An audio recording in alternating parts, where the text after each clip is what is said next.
শত্রুরা তেমন একটা ক্ষতি করতে পারেনি, যতটা করেছে যাদের কাছের ভেবেছি, বন্ধু ভেবেছি, বেদম ভালোবেসেছি।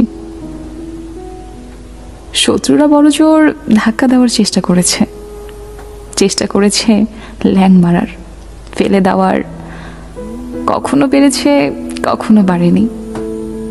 কিন্তু কাছের মানুষেরা তারা খুব কাছে এসেছে, বিশ্বাস অর্জন করেছে, দুর্বলতা জেনেছে, মিশেছে, তারপর কখনো আছাড় মেরে ভেঙেছে, কখনো দুমড়ে মুচড়ে ছিঁড়ে ফেলে দিয়েছে। প্রতিবার খুব সফলভাবে ভেঙেছে, ছিঁড়েছে, পায়ের তলায় পিষেছে। চলে যেতে যেতে এতগুলো টুকরো করে দিয়ে গেছে যে কখনো জড়িয়ে উঠতে পারিনি ঠিক করে।